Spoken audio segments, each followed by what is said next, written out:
তো গ্রামে গেলেই এই ধরনের সরু নদীগুলো দেখা যায়, যেগুলো গ্রামের কৃষকদের জমির ক্ষেতে পানি সেচ দিতে অনেক বেশি সাহায্য করে। এছাড়াও এ সকল নদীতে কিন্তু বিভিন্ন ধরনের মাছ পাওয়া যায়। তবে বছরের একটা সময় কিন্তু এই নদীটা একদম শুকিয়ে যায়, অর্থাৎ শীতকালে এই নদী পুরোটাই কিন্তু একদম শুকিয়ে যায়। এর মূল কারণটা হচ্ছে নদীর গভীরতা একদমই কম, যার জন্য এর পানি ধারণ ক্ষমতাও অনেক কম। তাই সরকারি উদ্যোগে বুলডোজারের মাধ্যমে পুনঃ খনন করা হচ্ছে। এটা আজ থেকে আনুমানিক ৭-৮ বছর আগে একবার খনন করা হয়েছিল। তারপরে বিভিন্ন সময় প্রবাহমান পানির স্রোতে নদীটি ভরাট হয়ে যায়, যার ফলে একটু অতিবৃষ্টি হলেই নদী ভরাট হয়ে ফসলের কিন্তু ব্যাপক ক্ষয়ক্ষতি হয়ে থাকে। আর এই ক্ষয়ক্ষতি এড়াতে বর্ষাকালের আগেই নদী পুনঃ খনন করা হচ্ছে, যাতে করে এই বিলের সমস্ত পানি নদীতেই থেকে যায়। এই পানিটা যেন ফসলের কোনোরূপ ক্ষতি না করে। বাংলাদেশে প্রত্যেক বছরই আবাদি জমির পরিমাণ দিনকে দিন কমতে আছে। মূল কারণ হলো আবাদি জমিতে বিভিন্ন ধরনের আবাসস্থল নির্মাণ, শিল্প কলকারখানা গড়ে তোলা, যার জন্য উৎপাদনও অনেক কমেছে। যতটুকু উৎপাদন হয় এই উৎপাদনটুকু সুরক্ষা নিশ্চিত করতেই নদী পুনঃ খনন একটি অপরিহার্য একটি বিষয়। আগেকার সময় যখন বুলডোজার ছিল না, তখন মানুষকে দিয়েই মূলত এ সকল নদী খনন করা হতো।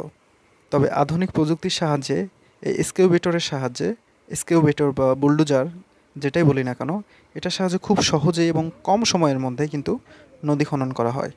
এ সকল যন্ত্র চালাতে ছোট বাচ্চারাও এখন এক্সপার্ট। এই যে এখানে নদী খনন কার্য দেখছেন, এখানে 15 থেকে 16 বছর বয়সী কিংবা তার থেকেও কম বয়স হবে এমন একজন বাচ্চা এক্সকেভেটর চালাচ্ছিল। বিষয়টি দেখে আমি খুবই অবাক হয়েছি। তার কাছে দেখে মনে হচ্ছিল এটি যেন তার কাছে কিছুই না, ডাল ভাতের মতো।